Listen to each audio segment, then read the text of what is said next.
नमस्कार, हार्दिक स्वागत बा रेडियो सानवी 96.4 मेगाहर्ट्ज की प्रस्तुति कार्यक्रम सवाल जवाब में।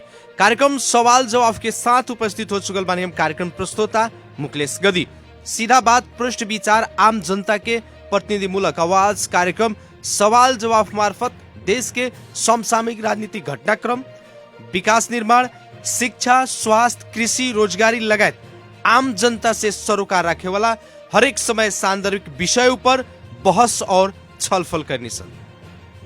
कार्यक्रम सवाल जवाब के आज के बहस और छलफल में खास करके नेपाल शिक्षक महासंघ के केंद्रीय कार्य समिति के आह्वान में देश भर नेपाल शिक्षक महासंघ के नेतृत्व में शिक्षक लोग के पहल का चरण के आंदोलन समाप्त भई। संघीय शिक्षा ऐन 2080 के मसौदा के लेकर के नेपाल के जितना भी शिक्षक जमात बा एकाएक उस शिक्षा ऐन में लावल जा रहल व्यवस्था के लेकर के आंदोलित बन गई, जेकर परिणाम स्वरूप पहलका चरण के आंदोलन के कार्यक्रम पालिका स्तर में धारणा, जिला स्तर में धारणा, वैसा ही प्रदेश स्तर पर धारणा। नेपाल शिक्षक महासंघ के पहलका चरण के आंदोलन दोसर तरफ देखल जाए तो निजी विद्यालय के छात्र संगठन पेप्सन, एनपेप्सन लगायत विभिन्न संगठन सब भी आंदोलन के कार्यक्रम सार्वजनिक कैले रहे। लेकिन निजी विद्यालय के छात्र संगठन के द्वारा आह्वान कैल आंदोलन के लेकर के सरकार या सरकार के प्रतिनिधि लोग से उन लोग के बात भइल, उन लोग के आंदोलन स्थगित हो गई। लेकिन आज भी नेपाल शिक्षक महासंघ के नेतृत्व में नेपाल के सामुदायिक विद्यालय में कार्यरत शिक्षक लोग आंदोलन में ही बाटे। आंदोलन कहां तक पहुंचल, नेपाल शिक्षक महासंघ अभी का कर रहल बाटे और पहिलका चरण में जो आंदोलन संचालन भई रहे वो कितना के प्रभावकारी रहे और आगामी रणनीति का बा महासंघ के लगायत यही विषय में आज बहस और छलफल करे के खातिर पर्सा जिला में नेपाल शिक्षक महासंघ के नेतृत्व में जौन विशाल एगो जुलूस ही निकल रहे, अपने के बता देवे के चाहे कार्यक्रम के मार्फत से जौन देखे के मिल रहे। खास करके सावन 30 गते के दिन जौन सिद्धार्थ स्कूल से रैली शिक्षा विकास तथा समन्वय इकाई पर्सा तत्कालीन जिला शिक्षा कार्यालय तक पहुंचल रहे। अभी का हो रहा बा पर्सा जिला में, यह विषय में हमनी के बातचीत करे के खातिर आज सहभागी करिले बानी सन संघीय शिक्षक फोरम नेपाल पर्सा के जिला अध्यक्ष हरेंद्र प्रसाद चौरसिया जी के। हरेंद्र सर, स्वागत बा कार्यक्रम सवाल जवाब में। धन्यवाद सर। का बा अपने लोगन के आंदोलन के हाल खबर, कहाँ तक पहुंचल अपने लोगन के आंदोलन? जी, सबसे पहले ये कार्यक्रम में हमरा के जोड़नी एगो संघीय शिक्षक फोरम के अध्यक्ष के समझने एक खतरा पुनः हम धन्यवाद देवे के चाहता नहीं जी। शिक्षक महासंघ पूर्ण रूप से तैयार बा कि जब तक शिक्षक के सम्मानित तरीका से राज्य संबोधन ना करी तब तक ये आंदोलन जारी रही। आंदोलन के पहल का चरण अवेयरनेस के कार्यक्रम रहा, अपने की खाली जानकारी कराओ के कार्यक्रम ही एकरा के मानल जाए। लेकिन पहलका चरण के जौन अपने लगन के आंदोलन के कार्यक्रम रहे, एकरा विषय में अपने लगन के का समीक्षा भइल, आंदोलन कितना के सफल रहल? जी, पूर्ण रूप से सफल बा। हमनी के कार्यक्रम ज्ञापन के रहे। फर्स्ट चरण के कार्यक्रम ज्ञापन बुझाओ के हर जगह जानकारी करा दे के कि हमनी के मांग पूरा ना होई, शिक्षक के संबोधन ना कइल जाए तो हमनी के आंदोलन में जा सकता नहीं। आंदोलन में जाए के क्रम में जौन ज्ञापन पत्र बुझावल गई उहे विशाल रूप ले लेला। शिक्षक इतना आक्रोशित बा सब मामला लेके। अभी के जौन शिक्षा एन जौन आ रहल बा ओकरा पहले पटक गवर्नमेंट से, नेपाल शिक्षक महासंघ से, गवर्नमेंट से वार्ता हो चुकल बा। वार्ता होके बुधागत रूप से तैयार के शिक्षा एन में समावेश कल जाये। वो चीज के अभी के जौन मसौदा आयल बा वो मसौदा में ओकरा के छोड़ दहल बा, वो चीज के समावेश नहीं के कइल, जौना के चलते महासंघ एगो निर्णय में पहुंचल कि हमनी के मांग संबोधन ना होई, जब अभी मंत्रिपरिषद से एकरा के निर्णय करके संसद में ले जाए के बात जब आई, वही समय में वहाँ सब हम सचेत भई नहीं आ एकरा के जानकारी करावे के उद्देश्य से हर जगह ज्ञापन पत्र के, और जैसे पालिका स्तर में ओकरा बाद में जिला स्तर में हर जगह जानकारी दिया चुकल, जानकारी हो चुकल। वही सिलसिला में बीरगंज में एगो देखले को मोटरसाइकिल जुलूस, विशाल जुलूस निकल गई। जी जी। महानगर पालिका में कुछ टीचर, मात्र महानगर के टीचर ही कुछ उनमें से ले जाके ज्ञापन पत्र दिया, वैसे पालिका में 14 पालिका में यहाँ दिया। वैसा ही राज्य भर में जितना पालिका बा सब पालिका में वैसा ही इकाई समिति में सब जगह जानकारी हो चुकल बा। ओकरा बाद में 2-3 दिन के कार्यक्रम में रहो, बीच में महासंघ के सचेतक लोग के, मंत्री लोग के, सांसद जी लोग के, जी सब लोग के जानकारी वहां से हो चुकल।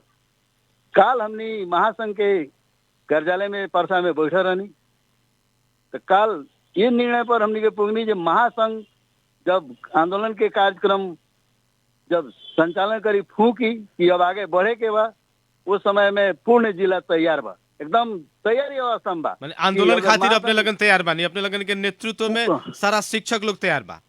जी जी, सारा शिक्षक लोग तैयार बा, तन मन धन से। लेकिन हरेंद्र सर बुझी जी बात का बाटे कि सरकार 52 वर्ष के बाद जी 2028 के बाद 2080 में ये 52 वर्ष के बाद संघीय शिक्षा एन ले आ रहल बा। अभी एन जी जी गर्भ में बा, लेकिन जी। एकरा प्रति शिक्षक लोग के आक्रोश इतना काहे बा? ना देखिए, शिक्षा एन ले आओ के हमनी के भी मांग हो। शिक्षा एन ले आओ के संघीय शिक्षक फोरम के हम एगो बात कहते नहीं, 2 महीना पहले हम खुद जाके शिक्षा मंत्री जी के स्मरण पत्र दिले बनी कि शिक्षा एन में पहल के बुधा बा हमार की जे शिक्षा एन जल्द लागू होके के पड़ल कि मांग हो। वो टाइम में कहते नहीं, एगो बार महासंघ पूर्ण रूप से सहमत बाकी जो शिक्षा एन आवे के पड़ल, शिक्षा एन रोकल ना जाओ, शिक्षा एन ले आवे के पड़ल। शिक्षा एन ले आवे खतरा हमनियों के पहल बा, मगर वो शिक्षा एन में जब भीतरी बात देखा जाता तो उस शिक्षक हक हित में होके के पड़ल, ना कि शिक्षक के पूर्ण रूपेण बुझी ना कि जे पालिका में डाल के अब पालिका के अंतर्गत ओकरा के कार्रवाई, दंड, सजाए सारा कुछ वहाँ तोक दल बा जौन की शिक्षक हक हित में नहीं खे। उतना ही ना अपने के देखी अन्य कर्मचारी सबके बा कि 5 बरस 10 बरस में टाइम बाउंड प्रमोशन होला। एगो खरदार में गईल आदमी 5 साल 10 साल 20 साल होत में हो जाएगा अधिकृत तक रहता, मगर शिक्षक प्राइवेट लेवल में बा, वो मास्टर डिग्री काहे ना होगा, आयोग से पास होकर वेल प्राइवेट लेवल में वही लेवल में वो रिटायर हो जाई, ओकर कहीं बिल्ती विकास के बात नहीं है। ये हिसाब से वही चीज में समेटे, शिक्षा एन में वो चीज समेटे के चाहिए, ऐसा चीज ले आवे के चाहिए जौन की हमनी के शिक्षक केंद्रीय नेता लोग जौन बा वो इस चीज के प्रस्ताव रख चुकल बा, पहले से सहमति भी हो चुकल बा, और सहमति के बाद भी ये लोग ओकरा के अलग रख के अपना तरीका से जौन शिक्षक के अहित करे वाला शिक्षा एन ले आवे के प्रयास कैलक, ऊपर हमनी के आवाज उठावे के बाध्य हो गई। नहीं माने ई प्रावधान के चलते रुआ लगन आक्रोशित बन गई। लेकिन जी, जी। कानून बन रहल बाटे तो अपना ही लगन के मुताबिक कानून बने के चाहिए ना, हमनी के अपना मुताबिक नहीं सको। जौन पटक पटक विभिन्न काल खंड में समय में जौन सहमति एगो शिक्षक संस्था से नेपाल गवर्नमेंट से जौन भइल बा, संघीय सरकार से भी भइल बा, वो चीज के भी लागू में समेट के चले के चाहिए, सहमति में ये ना आवे के चाहिए, ये हमनी के मांग है जी। और अपने लगन के जौन मांग बाटे, ये मांग जी, देखल जाए तो ये मांग के लेकर के सारा सामुदायिक विद्यालय में कार्यरत स्थायी अस्थायी करार, राहत, बाल विकास, विद्यालय कर्मचारी, हर एक शिक्षक जमात ए बेरा एकजुट होके आंदोलन कर रहा बा। जी जी।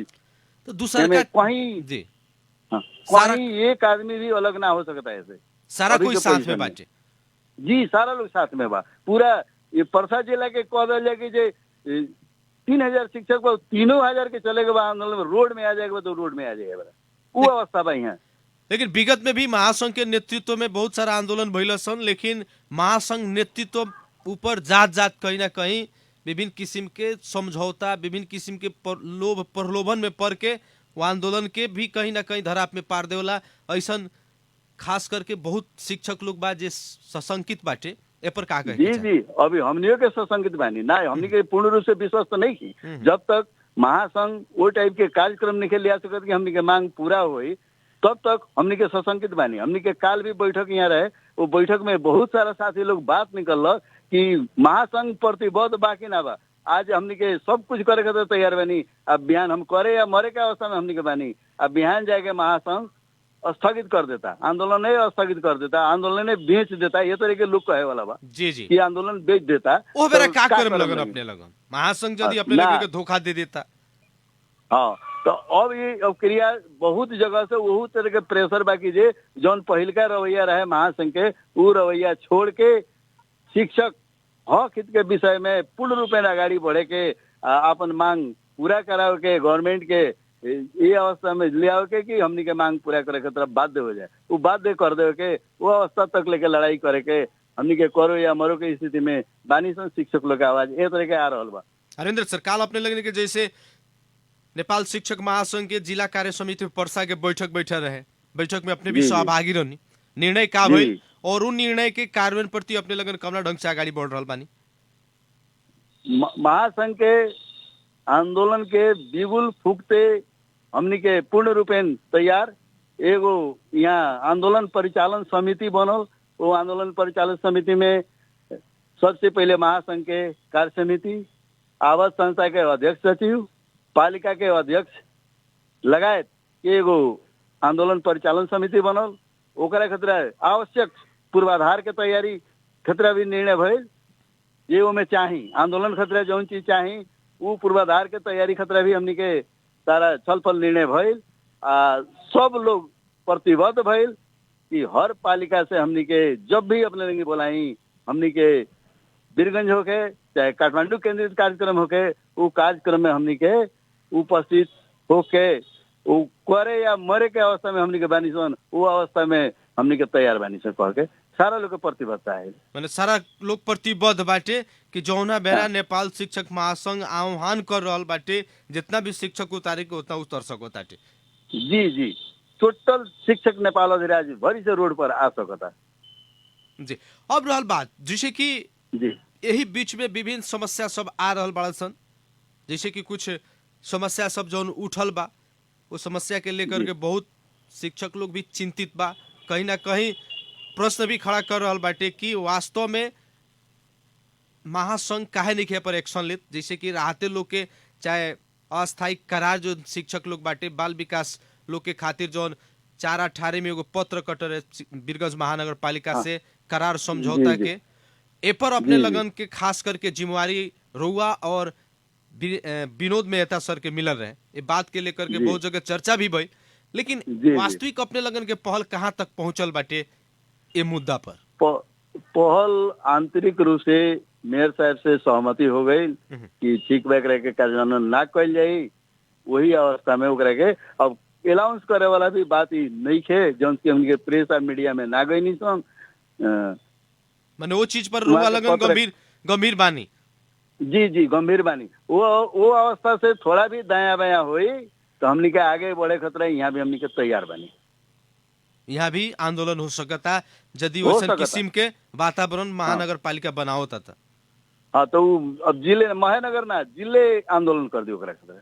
जिला ई आंदोलन। एकर असर जिला भर पड़ी, तो जिले ओकरा खतरा तैयार बा, जिला के सारा शिक्षक आंदोलन में आ जाए। अब जैसे रहल कि दूसरका चरण के अपने लगन के आंदोलन शुरू हो रहल बाटे, जी, ई आंदोलन जिला स्तर से होई कि पालिका स्तर से होई कि केंद्रीय स्तर से होई? और केंद्रीय स्तर से काठमांडू केंद्रित आंदोलन का लक्षण में भी जौन बात आ रहल बा, काठमांडू केंद्रित आंदोलन हुई। 77 जिला से शिक्षक परिचालन समिति बनौले के अर्थ बा कि उस सारा समिति के मार्फत सारा लोग वहाँ पहुँचावल जाए, आंदोलन काठमांडू केंद्रित हुई, जैसन अभी के जौन समाचार मिल रहल बा। अब जैसे कि अपने लगन के भी आंदोलन के कार्यक्रम सार्वजनिक भइल, नेपाल महासंघ आह्वान कैलक आंदोलन करे के, उन्हें निजी विद्यालय के छात्र संगठन भी आह्वान कैलक, लेकिन अपने लगन अभी आंदोलन करतानी, निजी विद्यालय से आह्वान कैल आंदोलन फिरता भी हो गई, वो लोग के मांग भी संबोधन हो गई, अपने लगन के काहे नहीं हो?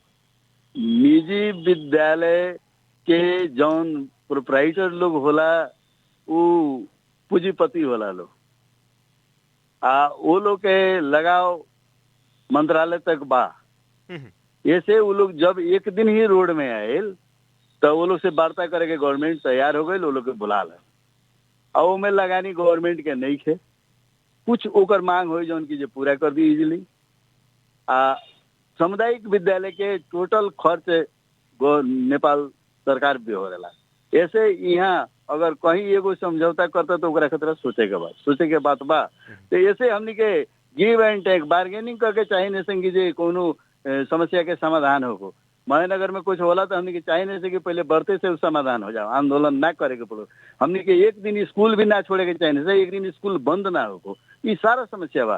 तो संस्थागत विद्यालय के जौन प्रोप्राइटर लोग बा वो लोग के हल्का कुछ मांग रहे, वो मांग में गवर्नमेंट कहल कि हम एक पूरा करें, उसे वो लोग के आंदोलन स्थगित हो गई। अपने लगन के आंदोलन निरंतरता बाटे अभी। हाँ, हमनी के आंदोलन निरंतर चल रहा बा। हमरा बुझाता कि जे कब तक चली सर ये आंदोलन? कब कड़ा रूप से जले हमनी के प्रस्तुत ना होके तब तक ले ई आंदोलन रुके नहीं जाती, चाहे गवर्नमेंट माने नहीं जाती। जौन सामुदायिक विद्यालय के बर्बाद करे में अथवा एक स्तर गिरावे में मुख्य रूप से नेपाल सरकार ही जिम्मेवार बा, शिक्षक जिम्मेवार नहीं है।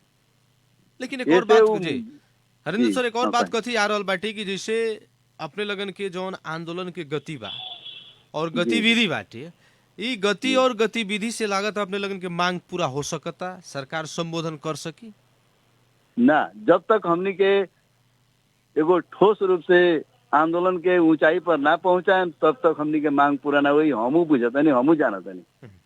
काहे तो बहुत बार आंदोलन भइल, बहुत वार्ता भइल, अब वार्ता टोकरी में फेंका गईल, ओकरा के कोनो सुनवाई ना होला, उनमें से एगो मांग पूरा ना होला। तो ये अवस्था में माने अभी जौन अवस्था में हमनी के आज तक आंदोलन करके चलल बानी कि अपने तो विगत में बहुत सारा आंदोलन में सहभागी भी भइल बानी, बहुत सारा वार्ता में भी सहभागी भइल बानी, एकर बहुत बढ़िया अनुभव बा अपने के। ऐसे अपने से सवाल कइल गेल कि अभी के जौन गति और गतिविधि बाटे ऐसे शिक्षक लोग के मांग पूरा हो सकता ना, ये गति से पूरा ना हुई। हम पूर्ण रूप से अभी भी विश्वास बानी कि जौन गति में नेपाल शिक्षक महासंघ जो गइल बा जाता वो अवस्था से हमनी के मांग पूरा नहीं होके वाला, हमनी के संबोधन नहीं होके वाला। तो एकरा खतरा वो से फर्क किस्म के आंदोलन करके जाए के पड़ी। वे जैसे कहनी है कि शिक्षक लोग के मांग बाकी करो या मरो जी। एक तरफ करो या मरो के बात कर रहल बानी, लगन ये अंतिम लड़ाई बाटे शिक्षक लोग के खातिर। आ दोसर तरफ देखल जाता तो इतना ना प्रक्रिया वो लगन बना देले बानी लगन कि आंदोलन करत करत समय निकल जाए, लेकिन सरकार पर संवेदनशील होई कि नहीं, मुद्दा संबोधन होई कि ना, प्रश्न उठ जा रहल। तो हमनी के केंद्र से भी मांग कर रहल बानी, जिला कमेटी केंद्र से मांग कर रहल बा कि ये आंदोलन निर्णायक आंदोलन होके के चाहिए, चाहे एकरा खतरा जितना शक्ति का आवश्यकता पड़ी। शिक्षक लोग साथ में बा, शिक्षक लोग आगे बढ़े के तैयार बा। बार बार केंद्रीय कमेटी से अनुरोध हो रहा बा, आज भी केंद्रीय कमेटी के बैठक चल रहा बा। हो सकता है कि आज कहीं निर्णय आ जाए कि काल से ये टाइप का आंदोलन करेंगे। दबाव बन रहा बा, केंद्रीय कमेटी पर भी दबाव, जोरदार दबाव बा।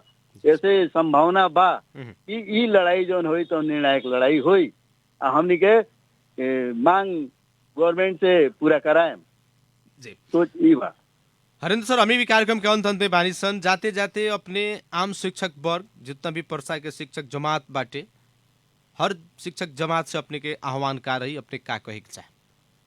हाँ, बहुत बढ़िया प्रश्न कहनी अपने। हम सारा शिक्षक से कर जोर का अनुरोध करें कि ये आंदोलन के सफल बनावे खतरा तन मन धन से आगाड़ी बढ़ी। जब महासंघ बुलावे तैयार हो जाई, जहां बुलावे वहां उपस्थित हो जाई, जौन चीज की आवश्यकता होगा पूरा करी। ये आंदोलन के विजय के तरफ उन्मुख करी, ये हमार शुभकामना बा। संपूर्ण शिक्षक से अनुरोध बा, अभिभावक से अनुरोध बा, विद्यार्थी से अनुरोध बा कि शिक्षक आंदोलन के ऊंचाई पर पुगावे खतरा, गुरु के सम्मान खतरा, सब कोई हमनी के एकजुट होकर आगाड़ी बढ़ी। बहुत बहुत धन्यवाद समय और संवाद के खातिर। धन्यवाद अपनाऊ के, धन्यवाद सान्वी परिवार के भी धन्यवाद जी, धन्यवाद। आदरणीय जनसमुदाय कार्यक्रम सवाल जवाब के आज के बहस और छलफल खास करके ये देश में सबसे सम्मानित अगर कहल जाए तो व्यक्ति शिक्षक होके के चाहे। और सब देश में देखल जाए तो शिक्षक ही ऐसा एगो पेशा बा जहाँ बहुत सारा सम्मान बा, लेकिन नेपाल में जस्ट ओकर विपरीत बाटे। शिक्षक लोग सबसे ज्यादा कहीं ना कहीं अगर देखल जाए कमजोर तो ई नेपाले में बाटे, चाहे सरकार से होके या अभिभावक से होके या स्थानीय सरकार से होके, हर कोई के पिछुआ में शिक्षक पढ़ रहा बा और शिक्षा क्षेत्र पढ़ रहा बा। निर्वाचित जनप्रतिनिधि लोग चाहे स्थानीय सरकार के काहे ना होके या प्रदेश सरकार के या संघ सरकार के, जौना हिसाब से शिक्षा में लगानी करे के चाहिए वो हिसाब के लगानी नहीं। एक तरफ गुणस्तर के बात कही जाला आ दोसर तरफ सामुदायिक विद्यालय और खास करके सरकारी शिक्षा पद्धति में लगानी में कापल जाला। जहां लगानी ना हुई वहां अपने गुणस्तर की बात कैसे कर सकता नहीं, लगायत एगो बहुत बड़ा सवाल बाटे। विगत में शिक्षक जमात नेपाल शिक्षक महासंघ के नेतृत्व में बहुत सारा आंदोलन कैले बा, लेकिन आंदोलन चरम सीमा पर पुगते ही नेतृत्व करे वाला पंक्ति लोग से बहुत सारा भूल भी भइल बाटे। आंदोलन के तुहाए के चाहे आंदोलन से गलत समझौता भी करे के, जेकरा कारण से शिक्षक लोग ही सशंकित बाटे कि अभी के जौन आंदोलन उत्कर्ष में पहुंच रहा बाटे, एगो ये आंदोलन प्रति हर एक शिक्षक के एगो विश्वास जुड़ल बाटे। जौन विभेद हो रहा बाटे शिक्षा एन में शिक्षक लोग के साथ में, वो चाहे स्थायी शिक्षक काहे ना होके, अस्थायी करार काहे ना होके, राहत शिक्षक लोग काहे ना होके, बाल विकास सहजकर्ता काहे ना होके या विद्यालय कर्मचारी काहे ना होके, हर एक वर्ग के साथ इस शिक्षा एन में विभेद देखल जा रहा बाटे, जेकरा कारण से आंदोलन करे में शिक्षक जमात बाध्य बाटे। लेकिन महासंघ भी ई जौन शिक्षक लोग के एगो विश्वास बाटे, शिक्षक जमात के एगो जौन भरोसा बनल बा अब की बार के आंदोलन में, वो आंदोलन के प्रति के जौन विश्वास बा वो विश्वास के सदा कायम रखो और एगो निश्चित जब तक शिक्षक लोग के मांग नहीं के पूरा होकर तब तक ही आंदोलन के जारी राखो कह के शिक्षक लोग के आह्वान भी बाटे। ए पर भी नेतृत्व पंक्ति जे बा वो लोग के ध्यान होखे के पड़ल। ये कार्यक्रम के मार्फत हमनी के कहे के चाहम सर कार्यक्रम सवाल जवाब के आज के बहस और छलफल खास करके नेपाल शिक्षक महासंघ के आह्वान में अभी चल रहा शिक्षक लोग के आंदोलन के संदर्भ में रह के आज हमनी के बातचीत कैने सन। आज के सवाल जवाब के बहस और छलफल में सहभागी करें सन संघीय शिक्षक फोरम नेपाल पर्सा के जिला अध्यक्ष हरेंद्र यादव जी के। कार्यक्रम सवाल जवाब के आज के बहस और छलफल सुनी एक अपने लोग के धन्यवाद देव के चाहे विशेष धन्यवाद प्राविधिक मित्र सत्येंद्र यादव जी के देते हुए कार्यक्रम सवाल जवाब के आज के बहस और छलफल से हम कार्यक्रम प्रस्तोता मुकलेश गदी विदा चाहत बानी। प्रणाम।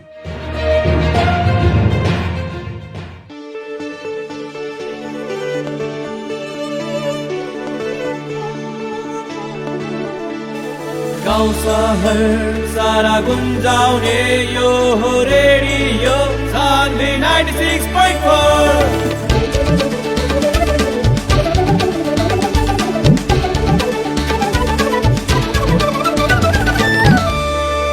Radio Sandhi 96